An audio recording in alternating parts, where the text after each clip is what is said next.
बिस्मिल्लाहिर्रहमानिर्रहीम। आज मैं बनाने जा रही हूँ रेस्टोरेंट स्टाइल की चिकन मैक्रोनी, जिसके लिए मैंने ली हुई हैं एक packet boil macaronis elbow shape में, 250 ग्राम्स चिकन बोनलेस, तकरीबन 1.5 कप मैंने गोभी का लिया हुआ है, बंद गोभी, 1 कप शिमला मिर्च, 1 कप गाजर, 1 टेबलस्पून जिंजर गार्लिक पेस्ट है, 1 टेबलस्पून सोया सॉस, 1 टेबलस्पून सिरका, नमक अपने जायके के हिसाब से आप डालेंगे, 1 tablespoon chicken powder, mix herbs हैं, आप डालना चाहें तो डाल सकते हैं, अगर नहीं है तो इसे स्किप कर लें, 1 टीस्पून वाइट पेपर का है और 1 टीस्पून ब्लैक पेपर का है। तो चलें इसे बनाना शुरू करते हैं। जी, पैन को मैंने गरम करके और उसमें 1 टेबलस्पून कुकिंग ऑयल ऐड कर दिया है। अब इसमें लहसुन अदरक शामिल करेंगे और फ्लेम को बहुत ज़्यादा तेज़ नहीं रखना। इस स्टेज पे एकदम से आपका जो लहसुन अदरक है वो जल ना जाए। इसको अच्छा सा गोल्डन फ्राई करेंगे। बहुत डार्क से इसका कलर आ जाएगा तो आपकी तमाम रेसिपी जो है उसका फ्लेवर ख़राब हो जाएगा। तो इस चीज़ का ध्यान रखना है कि ये बहुत अच्छा सा गोल्डन कलर में आए। और इसके बाद इसमें शामिल कर देंगे हम चिकन, जो कि हमने 250 ग्राम्स ली हुई है और बोनलेस है, तो वो इसमें शामिल करेंगे और अच्छा से इसको फ्राई करेंगे इसमें जब तक कि इसका कलर चेंज नहीं हो जाता।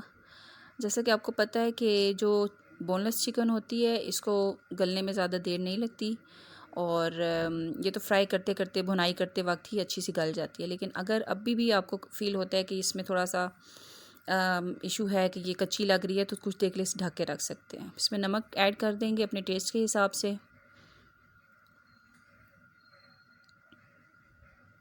अच्छा सा इसको मिक्स करें, अच्छा सा फ्राई करेंगे ताकि चिकन बिल्कुल कच्ची ना रहे और अच्छी सी फ्राई हो जाए। चिकन में जो अपने जूसीस होते हैं वो बहुत अच्छे तरीके से बाहर आ रहे हैं, आपको नज़र आ रहा होगा कि बहुत अच्छे से फ्राई हो रही है। अब इसमें शामिल कर देंगे 1 कप गाजर, जो कि हमने काट के रखी हुई थी, उसे अच्छा सा फ्राई करेंगे। इस स्टेज पे आपकी जो आंच है वो थोड़ी सी तेज़ होनी चाहिए ताकि जो सब्ज़ी है उसका पानी बिल्कुल भी बाहर ना आए और वो क्रंची, बिल्कुल क्रंची, और कलर भी उसका बहुत फ्रेश सा होना चाहिए। इसको 1 से 2 मिनट हम फ्राई करेंगे।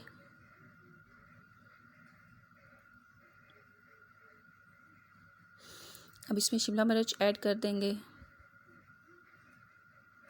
इसको भी तेज़ आंच पे अच्छा सा इसके अंदर फ्राई करेंगे। अगर इसमें आंच धीमी होगी तो सब्ज़ी बिल्कुल सौगी सी हो जाएगी, जो कि खाने में बिल्कुल अच्छी नहीं लगेगी।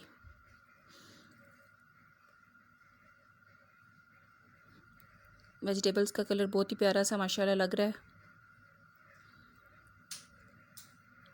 अब हम इसमें शामिल करेंगे बंद गोभी, जो कि काट के रखी हुई थी, इसको ऐड करेंगे और अच्छा सा इसके साथ फ्राई करेंगे हम तेज़ आंच पे। अब इसके अच्छी सी मिक्सिंग करने के बाद हम इसमें जो बाकी हमारे स्पाइसेस रखे हुए हैं वो इसमें ऐड करेंगे।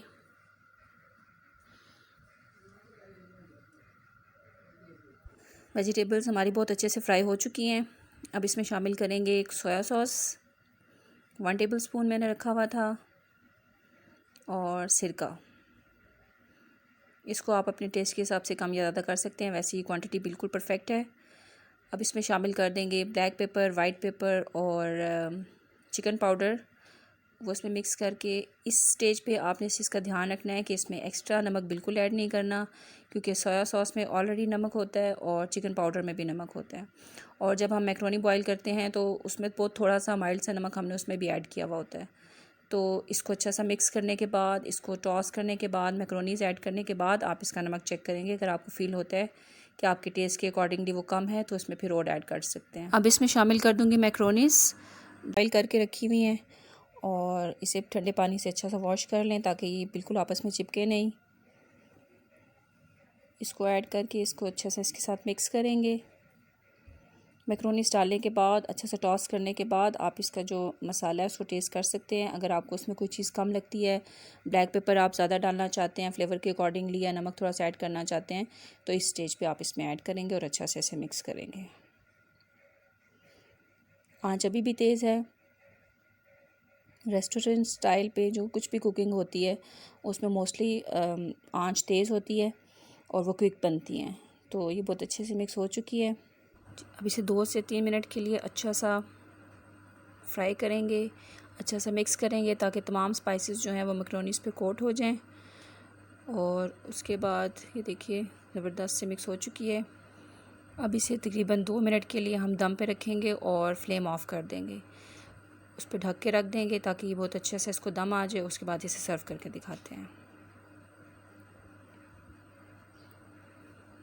जी, तो मैक्रोनी बहुत अच्छे से बनकर तैयार है। बहुत ही सिंपल और बहुत ही चटपटी भी हैं। अगर आप इसके साथ चाहें तो केचप वगैरह सर्व कर सकते हैं, लेकिन बच्चों के लिए तो ये बहुत ही ज़बरदस्त चीज़ है, और वो लोग जो कि स्पाइसी ज़्यादा खाना पसंद नहीं करते उनके लिए भी बहुत बेस्ट चीज़ है। तो उम्मीद है आपको आज की रेसिपी पसंद आई होगी। इसे ज़रूर अपनी फैमिली और फ्रेंड्स के साथ शेयर करें।